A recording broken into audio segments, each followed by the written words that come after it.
বাচ্চাটা আজকে যে এই পাটা নিয়ে হাঁটতে পারছে না, যতটা কষ্ট আমরা মনে করছি তার থেকে বেশি কষ্ট পাচ্ছে ও, এর থেকে বেশি কষ্ট উপভোগ করছে মা। কারণ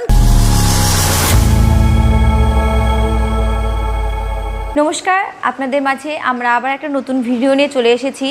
দেবকুমার ফিজিক্যাল এক্সারসাইজে আপনাদেরকে আরও একবার ওয়েলকাম জানিয়ে আমরা আপনাদের ভিডিও শুরু করছি। তো আপনারা আমার পাশে আছেন, আমরা আপনাদের পাশে আছি। তো আজকে আমরা চলে এসেছি, এই জায়গাটার নাম হচ্ছে, এই জায়গাটার নাম কি? রামজীবনপুর। তো ওর নাম হচ্ছে প্রিয়াঙ্কা মণ্ডল, মানে দিদি হয় সম্পর্কে।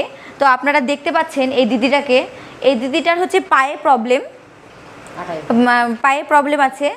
তো এই দিদিটা কিন্তু যতটা না বয়স তার থেকে কিন্তু অনেকটাই মানে গ্রোথ কম হয়েছে শরীরের। যদি আরও অনেক আগে থেকে এক্সারসাইজ করানো হতো তাহলে গ্রোথটা আরও বাড়তো, আরও মানে স্বাবলম্বী হতো, অনেকটাই সুস্থ হয়ে যেত।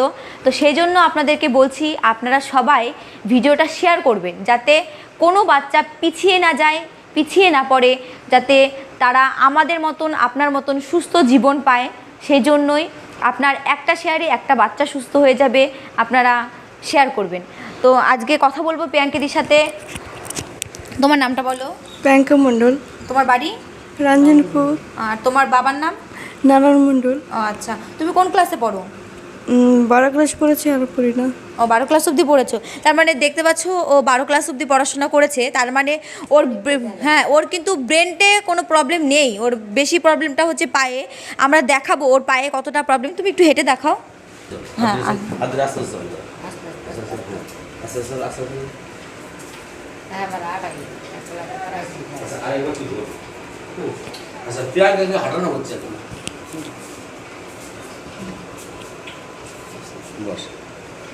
তো আপনারা দেখতে পারলেন এই দিদিটা হাঁটলো। তো আপনারা বলুন, এই যে দিদিটা দেখুন কত সুন্দর, কত মিষ্টি দেখতে, সে এই বাচ্চাটা আজকে যে এই পাটা নিয়ে হাঁটতে পারছে না, যতটা কষ্ট আমরা মনে করছি তার থেকে বেশি কষ্ট পাচ্ছে ও, এর থেকে বেশি কষ্ট উপভোগ করছে মা। কারণ কি, দেখুন আজকে মা আছে, দাদা আছে, বাবা আছে, সবাই দেখাশোনা করছে। যখন মা থাকবে না তখন কে দেখবে এই বাচ্চাটাকে? কার উপরে ভরসা করে রেখে যাবে? সেই জন্য বলছি আপনারা সবাই আমাদের পাশে দাঁড়াবেন যাতে আমরা বাচ্চাদেরকে সুস্থ করতে পারি এবং তারা আমাদের মতন স্বাভাবিক জীবনটা পায়। তো আজকে আমরা কথা বলে নেব এই প্রিয়াঙ্কাদির মায়ের কাছ থেকে। বলুন, আপনার নাম বলুন। আমার নাম হলো ধন্যা মণ্ডল, স্বামীর নাম নারায়ণ মণ্ডল। তো এই যে দেখতে পাচ্ছেন এই দিদিটা কান্না করছে, তুমি একদম কান্নাকাটি করো না, তুমি ঠিক হয়ে যাবে। তো বুঝতে পাচ্ছেন ওর কতটা খারাপ লাগছে, কতটা আবেগ নিয়ে ও দুঃখ পাচ্ছে। আপনাদেরকে বলছি, আপনারা এক একজনে এসি ঘরে থাকেন তো বুঝতে পারেন না বাচ্চাদের কতটা কষ্ট, ঠিক আছে? এই পোড়া রোদের মধ্যে ঘুরে ঘুরে এসে আমরা ভিডিওগুলো করি, আপনাদের ভিডিওগুলো দেখবেন, ভালো লাগবেন না দেখবেন না, কিন্তু উল্টোপাল্টা কমেন্ট করবেন না এবং বাচ্চাদেরকে নিয়ে হাসাহাসি করবেন না। কারণ যার এরকম সমস্যা আছে সে জানে কতটা কষ্টের। আপনাদেরকে সেই জন্য বলছি যে জীবনে অনেক রকম অনেক ভুল পথে আপনারা যান, সেই জন্য আজকে আপনারা এই সমস্ত বাচ্চাদের জন্য কিছু করুন, কিছু ভাবুন। ভগবান আছে, আপনাদের ভালো করবে, আপনাদের পাশে দাঁড়াবে, আপনাদের অনেক উন্নত হবে। তুমি কান্না করো না, একদম কান্নাকাটি করছে, আমাদেরও খুব খারাপ লাগছে। আমি দুটো কথা বলছি। আচ্ছা, এই প্রিয়াঙ্কা যখন বিকলাঙ্গ বাচ্চা ছিল তখন আমি এই প্রিয়াঙ্কাকে আর প্রিয়াঙ্কার মাকে নিয়ে এসআই অফিসে গিয়েছিলাম। সেখান থেকে ওকে ওর এই এক্সারসাইজের কথাই বলেছিল, কিন্তু এমনই সমস্যা ছিল আর কি। হ্যাঁ, ওর পা দুটোর যে সমস্যার, পা দুটো আপনাদের দেখাচ্ছি, দুটো পাই।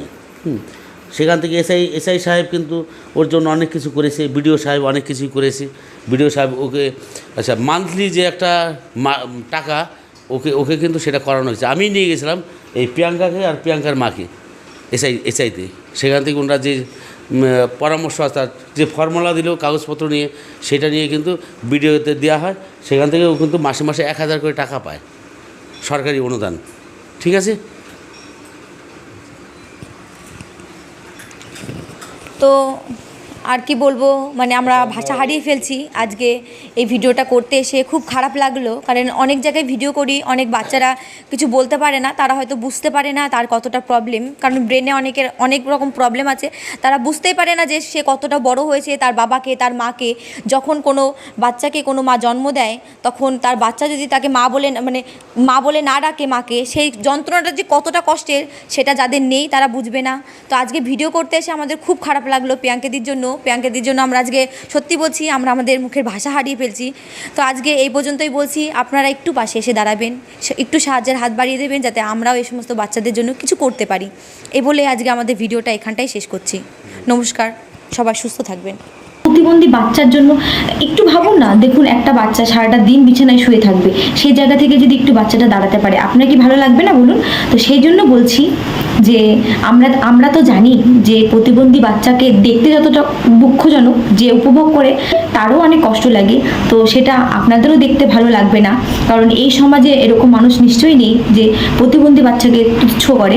তো সেই জন্য বলছি আপনার একটা শেয়ার, একটা কমেন্ট আমাদেরকে আরও উৎসাহিত করে তুলবে বিভিন্ন ভিডিও করার জন্য। তো আমরা আরও ভিডিও করব, আরও লোকের মাঝখানে পৌঁছে যাবে আমাদের ভিডিওগুলো, অনেক প্রতিবন্ধী বাচ্চা সুস্থ হবে আমাদের ভিডিওটা দেখে। তো সেই জন্য বলছি একটু আমাদের সাহায্যের হাত বাড়িয়ে দিন, আমরাও আপনাদের সাহায্যের হাত বাড়িয়ে দেব। আজকে আমরা হাতে হাত মিলিয়ে একসাথে করব, এটাই আমাদের প্রতিজ্ঞা। আর আমরা প্রতিবন্ধী বাচ্চাদেরকে সুস্থ করব, এটা আমরা প্রতিজ্ঞা করছি। এই বলেই আজকে আমাদের ভিডিওটা এখানটায় শেষ করছি। নমস্কার, সবাই সুস্থ থাকবেন, ভালো থাকবেন, ধন্যবাদ।